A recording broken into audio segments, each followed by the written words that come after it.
സർവം കൃഷ്ണാർപ്പണമസ്തു. എന്തുകൊണ്ടാണ് വിഷുവിൻ്റെ രാവിലെ ആദ്യം കണി കാണുന്നത് വിഷുക്കണിയാകേണ്ടത്? വിഷുവിന് ചെയ്യുന്ന കാര്യങ്ങളുടെ ഫലം മുഴുവൻ വർഷവും തുടരുന്നു എന്ന് പറയുന്നത് എന്തുകൊണ്ട്? ശ്രീകൃഷ്ണനുമായി ബന്ധപ്പെട്ട് ഈ ഉത്സവത്തിൻ്റെ അത്ഭുതമായ ഐതിഹ്യങ്ങൾ ഇന്നത്തെ വീഡിയോയിൽ അറിയാം.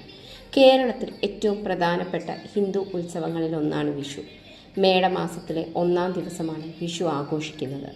മലയാളികൾക്ക് ഇത് പുതുവർഷത്തിൻ്റെ ആരംഭം എന്ന നിലയിൽ വലിയ പ്രാധാന്യമുണ്ട്.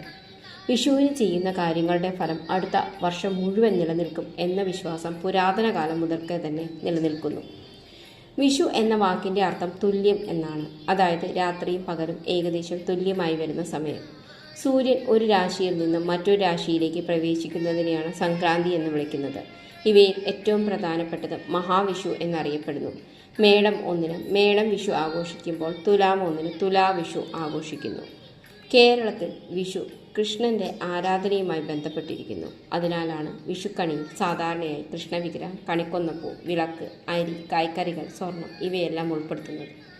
ഇത് സമൃദ്ധിയുടെയും ഐശ്വര്യത്തിൻ്റെയും പ്രതീകമാണ്. വിഷുവിനെക്കുറിച്ച് പ്രശസ്തമായ ഒരു ഐതിഹ്യം നരകാസുരൻ്റെ കഥയാണ്. അഹങ്കാരിയും അതിശക്തനുമായ അസുരനായിരുന്നു നരകാസുരൻ. ജനങ്ങളെ വളരെയധികം ഉപദ്രവിച്ചിരുന്നു.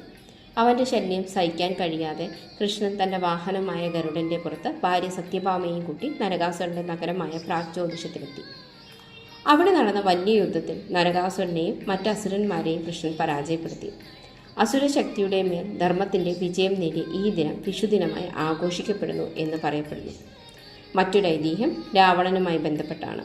രാവണൻ ലങ്ക ഭരിച്ചിരുന്ന കാലത്ത് സൂര്യൻ നേരിട്ടുദിക്കാൻ രാവണൻ അനുവദിച്ചിരുന്നില്ല എന്നാണ് പറയപ്പെടുന്നത്. പിന്നീട് രാവണനെ വധിച്ച ശേഷം മാത്രമാണ് സൂര്യന് സ്വാഭാവികമായി ഉദിക്കാൻ തുടങ്ങിയത്. ഈ സന്തോഷം ആഘോഷിക്കാൻ ജനങ്ങൾ വിഷു ആഘോഷിച്ചു എന്നതാണ് അടുത്ത ഐതിഹ്യം.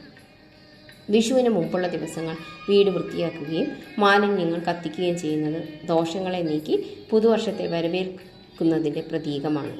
വിഷു ദിവസത്തെ പ്രധാന ആചാരങ്ങൾ വിഷുക്കണി കാണൽ, വിഷു കൈനീട്ടം, വിഷു സദ്യ എന്നിവയാണ്. വിഷു എന്നത് ഒരു ഉത്സവം മാത്രമല്ല, പുതിയ പ്രതീക്ഷകളും സമൃദ്ധിയും നിറഞ്ഞ ഒരു തുടക്കമാണ്. ഈ വിഷുവിൽ നിങ്ങൾ പ്രധാനമായി ചെയ്യാൻ ആഗ്രഹിക്കുന്ന കാര്യങ്ങൾ എന്തൊക്കെയാണ്? വിഷുവുമായി ബന്ധപ്പെട്ട് മറ്റ് ഐതിഹ്യങ്ങളോ കഥകളോ അറിയാമോ? കമൻറ്റ് ബോക്സിൽ ഷെയർ ചെയ്യൂ. ഇത്തരത്തിലുള്ള കേരളത്തിലെ ഉത്സവങ്ങളും ക്ഷേത്രവിശേഷങ്ങളും അറിയാൻ ചാനൽ സബ്സ്ക്രൈബ് ചെയ്യാൻ മറക്കരുത്. വീഡിയോ ഇഷ്ടമായെങ്കിൽ ലൈക്ക് ചെയ്യുക. സർവം കൃഷ്ണാർപ്പണമസ്തു. നന്ദി.